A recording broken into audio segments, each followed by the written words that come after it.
Hi යාළුවනේ කොහමද ඔයාලට? ඉතින් මම ඔන්න නිවාඩු දවස් 10 ගෙදර ඇවිල්ලා මම තීරණය කළා ගෙදර වැඩක් කරන්න ඕනේ කියලා. ඉතින් මම උඩටත්තුවේ කපලාරු කරන්න කියලා තමයි බලාපොරොත්තු වෙන්නේ. ඉතින් ඔන්න සිමෙන්ති ටිකක් දාලා වැල් ටිකක් දාලා මම දැන් මේ බදාමන්න එක මං ඉන්නේ. ඉතින් මේකේ ඇත්තටම නිර්මාණය වුණේ මගේ මතින් මොකද මම නිවාඩුවේ ඇවිල්ලා මේකේ සියලුම වැඩ කටයුතු කරේ මම. ඉතින් අදත් ඒ විදිහටම මම ඉතින් උඩ තට්ටුවේ කාමරයක් කපලාරු කරන තමයි මේ සූදානම. ඉතින් බදාම එක ඇනුවා අල්ලවරලා.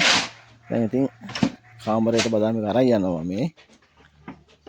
ලොකු සහයෝගයක් දක්වනවා මගේ බබාලා දෙන්න සහන්න ඕන. ඇත්තටම ලොකු සහයෝගයක් මට පැත්තට වෙලා ඉන්නවා. ඒක තමයි කරන ලොකුම සහයෝගය. ඒ කෙසේ වෙතත් හරි විනෝදයක් ඇත්තටම. ඉතින් මම බිත්තියක් කපලාරු කරා ඊට පස්සේ ඒකේ උඩ කොටස ඉතින් දැන් යට ටික තමයි කපලාරු කරමින් ඉන්නේ. තනියම ඉතින් බදාම් ටික කනා ගන්නවා. ඒකල තනියම ඉතින් බදාම් ටිකත් අරගෙන වැඩ කරනවා. මොකද මේ කාල සීමාවේ කුලියක් දීලා කරනකොට අතරම මට තියෙන චූටි හැකියාවෙන් වැඩේ කරන එක ලොකු වාසියක් මට. ඉතින් මගේ චූටි දූ තමයි ඉතින් මට ගොඩක්ම ළඟින් සහයෝගය දක්වන්නේ. ඔයාලට පේනවා ඇති එයාගේ සහයෝගය කොහොමද කියලා. ඉතින් ඔන්න ඔහම තමයි ඉතින් මගේ නිවාඩු දවස් 10 ගත වෙන්නේ.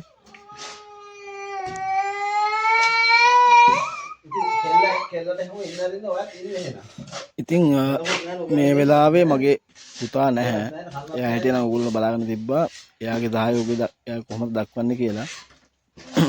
එයා තමයි මට ගොඩක්ම බදාම ළඟට ගෙනල්ලා දෙන්නේ. මම ඉල්ලුවාම මට්ටම් ලීය වගේ දේවල් ඉල්ලපුවාම මට එයා දෙන්නේ.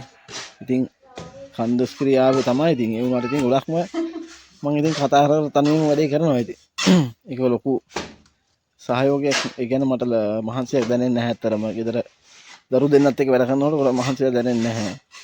සමහර දවස්වල ඉතින් තනියමත් වැඩ කරනවා. මොකද චූටි දුව නිදි කරවල තමයි මම ගොඩක් වැඩ කරන්නේ. පුතා ඉස්කෝලේ ගිහුවාම එයා ඉස්කෝලේ ඇරලා ගෙදර එනකන් මම ඉතින් වැඩ කරනවා.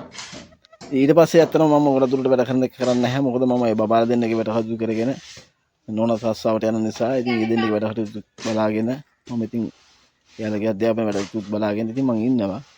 ගොඩක් දුරට මම තනියම පොඩ තමයි වැඩ කරන්නේ. නමුත් ෆුල් ටයිම් වැඩ කරන්නේ නැහැ. මොකද දවස් 10 ඇතුළත කාල සීමාව තුළ දරුවත් එක්ක අපි ගත කරන්න ඕන. ඒ ගත කරන්න ඕන නිසා තමයි මම ඒ වෙලාව කල්පනා කරගෙන වැඩ කරන්නේ. මේ දවස්වල නම් නෝනා ගෙදර ඉන්නේ. අනිවාඩු. ඉතින් ගොඩක් සතුටුයි ඉතින්. මොකද මගේ චූටි හැකියාවක් තියෙනවා. ඒ හැකියාවෙන් ඉතින් මගේ ටික කරගන්නවා කියන්නේ අද කාලේ තියෙන බජට් එකත් එක්ක ලොකු සහනයක් මට. නැත්තම් මම මේ කුලියක් දීලා බෑ කරගන්න. කුලියක් දීලා කරන්න ගියා නම් මම ලේබර්ස් කෙනෙක් දාන්න ඕන මෙතෙන්ට. ඊට පස්සේ කෑම බීම පවා සප්ලයි කරන්න ඕනේ වැඩ කරන අයට. ඉතින් මට ඒවා මුකුත් කරන්න නැහැ මෙතනදී. මම හැමදේම කරගන්න නිසා.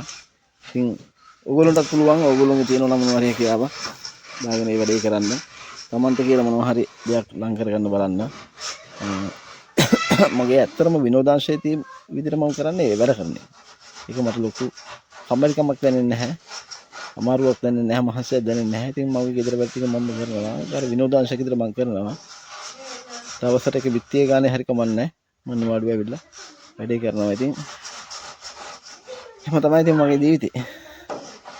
ඉතින් දැන් ඔයාලට පේනවා බිත්තිය බදාම ගහලා උණු කරලා දෙපැත්තේ මාල දෙක තියලා නැත්තම් දීයෙන් බිත්තිය කපන එක තමයි මේ කරන්නේ. වැඩි කොටස් ඉවත් කරනවා. ඉතින් මම මේක රස්සා විදිහට කරන්නේ නැහැ. මම ඉතින් යාළුවනේ මම විශේෂයෙන්ම සඳහන් කරන්න ඕන මෙතනදී අපි නකලමැස් YouTube නාලිකාවට මේ තරත් දුරට එන්න හැකියාව ලැබුණේ ඕගොල්ලෝගේ ලබන සහයෝගයෙන්. ඉතින් මෙවැනි විට සබ්ස්ක්‍රයිබර්ස්ලා 4800 ඉක්මවා යනවා. ඒක 5000ට ලං වෙමින් ඉන්නේ. ඉතින් මට ගොඩාක්ම සතුටුයි. ලොකු බලාපොරොත්තුවක් තිබ්බ නැහැ YouTube channel එකක් හදලා මේ විදියට ඉහළට මෙන්න. නමුත් මම දැන් හිමි කරගත්තා.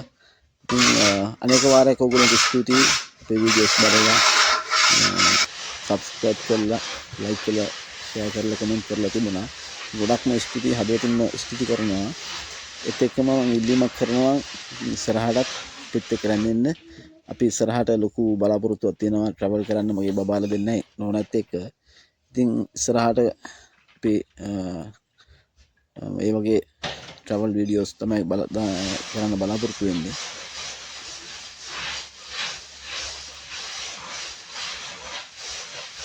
ඉතින් යාළුවනේ දැන් මේ කපලාරු ගැන කියනවා නම් දැන් ගොඩක් දුරට 90%ක්ම වගේ ඉවර අවසන් වෙගෙන යන්නේ. දැන් අවසාන මනස් කරලා ඉවර වෙලා හැන්දෙන් පිරිමදින තමයි තියෙන්නේ. ඉතින් මේකෙදි මම ඒක ගොඩක්ම තදින්ම පිරිමදින්නේ නැහැ, මදින්නේ නැහැ හැන්දෙන්.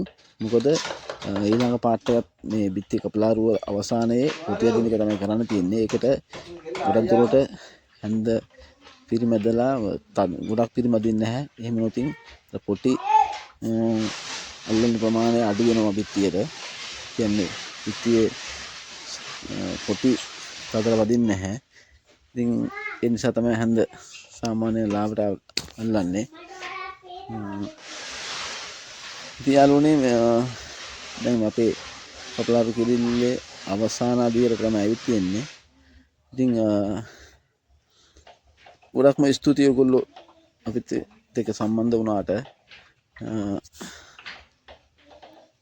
මම නැවත වරක් ස්තුතිවන්ත වෙනවා ඔයගොල්ලන්ට. මේ තරම් ගමනක් එන්න උගුණ ශක්තිය, උගුණ සහයෝගය මට ලැබුණා.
ඉතින් යාළුවනේ ගොඩක් දුරට වැඩේ අවසාන වෙගෙන යන්නේ. ඉතින් ඔයගොල්ලෝ අපිත් සමග මෙච්චර වෙලා රැඳී සිටියට බොහොම ස්තුතියි. ඒ වගේම